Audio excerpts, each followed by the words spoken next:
Happy Monday, mommies, and welcome back. We took a 2 week break, but we are back in full force. This week we are doing a special edition, Father's Day edition. Woo! Shout out to all the fathers out there. This is my baby's father, my husband too. So today we're going to be asking Ryan questions about his journey to fatherhood. Let us begin. Ryan Lewis McMillan. So it's been 5 months and 4 weeks since you've been a father. Tell me about your journey and your experience. I think to some extent the journey begins when it begins for you. And so while you're carrying him, I remember planning things in my mind that I wanted to do for him and do with him, and so I began to have a vision for what parenting would look like, whether that be singing nursery rhymes that I forgot and trying to brush up on them, or figuring out how I would creatively sing the ABC so that it's entertaining for him, or I don't know, all those things I started doing the moment I found out that you were pregnant. And so fatherhood didn't start when he was born, it started when I learned that I would have him, or that we would have him together. I can say that so far I smile probably more now than I have before, because when he wakes up he smiles, and so I smile when he smiles. And usually when I wake up I'm not smiling. I'm glad to be alive another day, but it's not a smiling matter. I think I probably talk to people more often too. I'm not usually the kind of person that just walks up to people and start talking, but when you have a baby with you, everybody's like, How many months? Let me give you a bite. All that stuff, you know what I mean? And so it's definitely been interesting in the sense that it's brought out a different part of me. I agree. Hitting on what Ryan said about nursery rhymes, one day y'all are going to hear some of Ryan's original nursery rhymes that he makes up.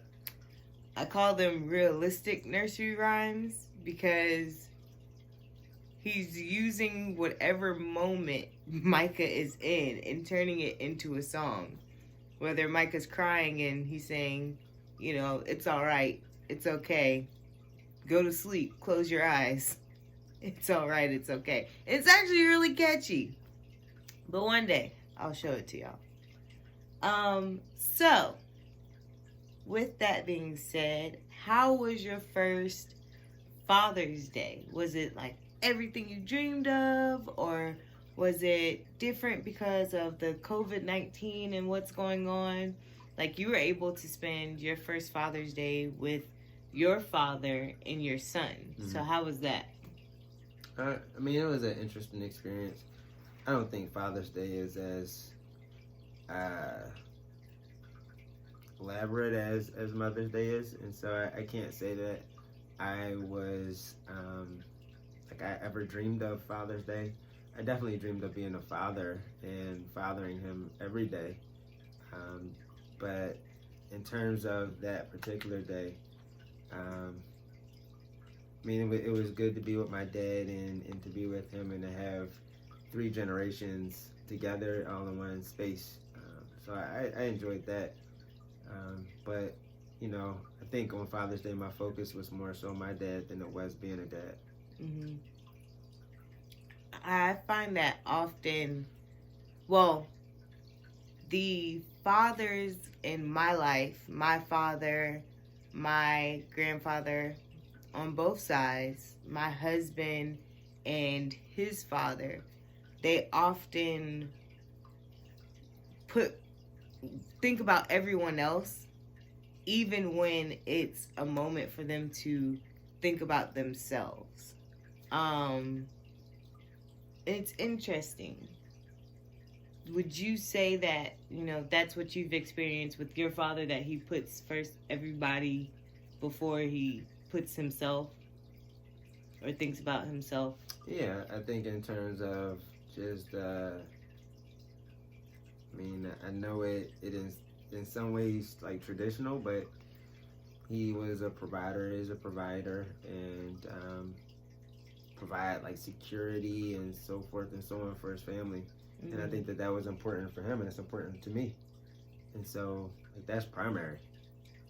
We're in the process of purchasing a home, and I'm always thinking of like the financial aspect of different things, but it's not so much because the numbers are important to me as much as security is. Mm-hmm. So I think that's something that I very much adopted or learned from my dad. That you take care of your family, you provide for your family, and then you figure everything else out after that. And now, moms, I'm not saying that we as mothers don't put others and put our children first. I'm saying it's a different type of, because when it's Mother's Day, we're like, I'm not doing anything, I'm gonna get pampered. But it's different on Father's Day. Like, on their day, they're still thinking about doing something for someone else. Like, for instance, they want to grill on their day. Mm-hmm.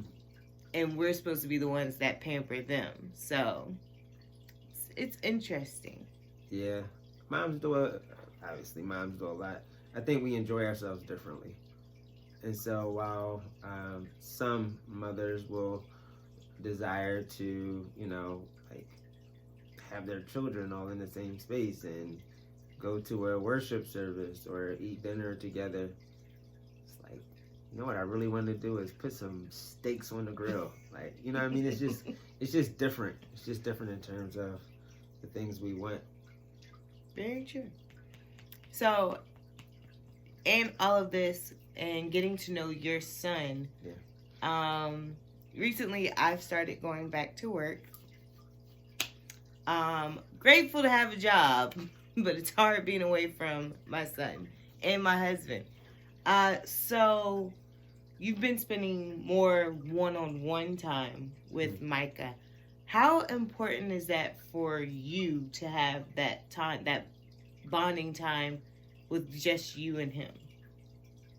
And it's extremely important. That's why I took off of work, because I think if COVID has done anything, it's provided an opportunity for me to spend more time with my son. Yeah. It's a horrible time, and social distance is unbelievable, and we can't be around certain family members and do certain things and have access to those supports. But, we are, I'm able to see him multiple times throughout the day. Mm-hmm. Because I'm working from home, and I took off because I think as much as you want to provide, is trying to figure out this balance between providing and being present. Right. And I think so often it's a trade. You either can be present or you have to or you have to provide. And it's been important to me to find a balance, because I want to very much be a part of like important moments that he has. And so it's been great to be home with him one-on-one and to play with him and to do different things, to watch his development, to get super excited about something new that he's been able to accomplish, and to pump him up about it, to go on walks. And so all of that stuff has been exciting. I used to say, anybody of Christian faith will understand this, to know the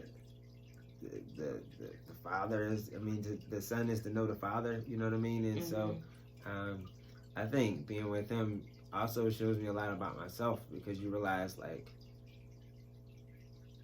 do I do things like that? Or, you know what I mean? And so, and then based on how you respond to it, it's like, am I responding to that part of me, or am I actually responding to him?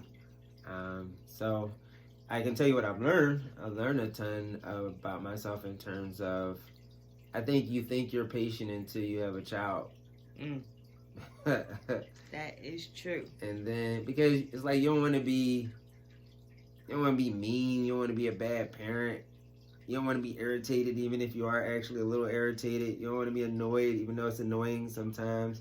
But it's like a little person. You can't help it. You understand that logically. Mm-hmm. And yet emotionally, you're just like, maybe you could stop. Maybe you could stop so we could go to sleep. You know what I mean? And if you want to take this time now. if you want to just take a quick moment and just stop. Just go ahead and stop, and then we'll wake up. Do it tomorrow morning when we wake up fresh, and then we'll both be fresh. And if you want to start that up in the morning, go ahead. But like right now, stop. And then there are other moments where I feel like, all right, I'm doing really good with the patience. And then he's pushing it like just a little bit further than I thought we would go that day. And it's like, well, I'm doing a good job. He's like, nope.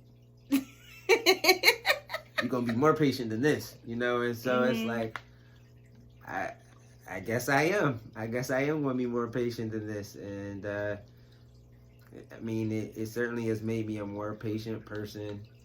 And probably a little guilty for some of the things that I think to say that I don't say to my son, but that I think, you know. I think that's every parent. We are thinking things that we want to say, but we don't say them. And that goes, I guess that could be like daddy guilt. So yeah, there's a thing like mommy guilt. Yeah. I don't know. I guess that's what you would call it. Sure. Just, you know.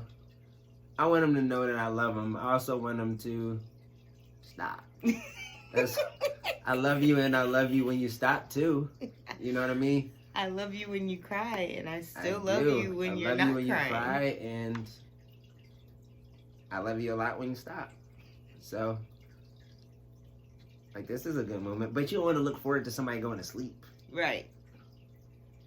You I like him when he's awake. Enjoy those interactions. Yeah, but when he cries at his highest pitch with the greatest volume that he has inside his little body, and then makes that face where you just feel powerless and helpless to change anything because everything you know to do isn't really working in the moment, but he's still crying. Mm-hmm. It's like, maybe you can just go to sleep if that's what you really want, and we can close our eyes together. I want to go to sleep. Right. You want to go to sleep. We both want the same thing. True. Another note. Why do babies fight sleep? I don't either. Well, I don't know. I guess when you get older, you kind of think about it. Because when you were a kid and your mom's like, take a nap. Or like when your dad held you down to take a nap, you didn't want to take a nap. That was a forced nap. But when I see him doing this, like, I'm like, you're sleepy. And you're actively fighting sleep. I have dreams, like daydreams of going to sleep, and I look forward to it. And the last thing I would do is fight it. And so it's hard to understand. Like, I can taste sleep sometimes. Like, oh God, when I go home, I'm just going to go to sleep. It's going to be so good, and I can taste it right now. Yeah. And he's right there on the cusp of sleep. And he's fighting it? Anyway, I don't want to prolong that, but you get what I'm saying. So anyway, it's taught me patience. Patience, everyone. Children will teach you patience, whether you want it or whether you don't. You know that saying, be careful what you ask for, be careful what you pray for. If you pray for children, you're going to get a lot. A lot of patience. Mm-hmm. But it's a good thing. Because it teaches you also about yourself and how you can interact with other people now. It develops you in ways that you didn't think about being developed or growing in. So in this moment, do you have any advice that you would give to new fathers or fathers who are expecting? So for instance, my middle brother is expecting his first child. What advice would you have for him or someone like him? I don't know. I'm not much of, I think to some extent. What 5-month advice do you have? I think it's, to some extent, like, everybody should get to know their own child, right? Like, and so I listened to everything that everyone told me, and I was looking for those markers because people, oh, you'll see this, and this is what happened, and that will happen, and then when it doesn't happen, it's like, what do I do now? None of those things actually happen, and so I think the first thing is you probably want to learn your own child, and then the second part is to I guess just to enjoy the journey. I'm the kind of person that wants to get to the next place, whatever that place is, and it's like I'm motivated to get to the next stage of development or the next thing. But in life, work life, anything else, I can understand being that way. But when it comes to raising your child, I just feel like every day matters a little bit more, like the whole journey. And so I would tell people my advice is to enjoy it. You may not do everything the same way that your wife or the mother of the child does it, but you have your own bond and relationship with the child. Right. I think to some extent you also have to understand that if she's breastfeeding, it is what it is. You may not be that go-to person sometimes. Although I haven't necessarily felt that way with Micah, where I felt like, he's not wanting me. That's all the advice that I have is get to know your child and what his quirks, what his, things that he really enjoys. Or hers. Yeah, and I guess, I tell you what I told a client that just had a child, and I told him that, one is you get to understand love in a very different way, and this person was particularly guilty because he said, I was so infatuated with this little person for the first week, and then every week after that, I just realized I was angry and I was upset and I didn't want to feel that way. And he felt guilty. And what I told him is, I said, it's one thing to love somebody when everything is perfect. It's another thing when you love someone so much and you're annoyed with them, and then after you're annoyed, you're like, it's okay, I got you. I still love you, and I'm going to take care of you, and it's fine, and we're over it, right? There's a lot of just getting over it together that takes place in this relationship, and I would share that with them. And as much as I would say, listen to other people and their advice, I would also say listen to your instincts. Yeah. So that's my advice for people. And work together, whether you're married or co-parenting or whatever it is, work together and make sure that you and your significant other or partner or co-parent are on the same page with your child, with how you're raising your child and how you're interacting with your child. Consistency is key in everything. So that's a good point. It's a good point that you're making, because in my work as a marriage and family therapist, a big strain on relationships, as excited as it is to have kids, is having children. A lot of people, their relationship drastically changes. I guess I could add more to it. I don't want to delve into my work life, but continue to make your relationship a priority to some extent, right? That's important. That's advice that I could give. Realize that the way you do it is not the way to do it. Right. And so you can bounce off and feed off of another person. Think about it this way. I always say to my clients, I looked in the mirror one day and realized that I can't always be right. You know what I mean? Not all the time. And I'll ask them, are you always right? Do you ever have a day when you're just yeah, that one's on me? And so when it comes to parenting, I think everybody has their way that they think they should do it, and you could get into arguments that are unnecessary. It's just recognizing that you're on a team with the person that you're in a relationship with, whatever that relationship looks like, and that the person you're raising benefits from you being on the team. Now, I will say, though, when everything feels hectic, and I shared this before with a client, I was driving one day and we were waiting for people to come, and I'm driving in the parking lot. And I think I went up a little bit of a curb or something like that. I don't know if you remember that. And I was just like, oh my gosh, there's so much happening right now. It's driving me crazy. You know, and so if somebody's trying to give me some advice in that moment or tell me like, oh, we should do it this way, I probably don't want to hear that junk right then and there. You know what I mean? And so I think those are things that you can talk about with the person you're in a relationship with, to say like, hey, if I'm really in that like state, give me a moment. Yeah. And then when I get through at that moment, then you can start giving all that like feedback and advice. But when things feel overwhelming and people are giving you all those suggestions like, hey, let's it's like, there's so much going on in my head right now. I just need something to be quiet. It's not going to be him. So can it be you? So something just needs to be quiet. I'm going to be quiet. I need something else. Like, we need to start getting things quiet in the area. You know what I mean? Maybe he'll catch on. I don't know. But that's my advice. Learn by sight. Well, that's a little insight into our relationship and our Father's Day edition. Happy belated Father's Day to all the fathers out there. We appreciate you and what you all are doing.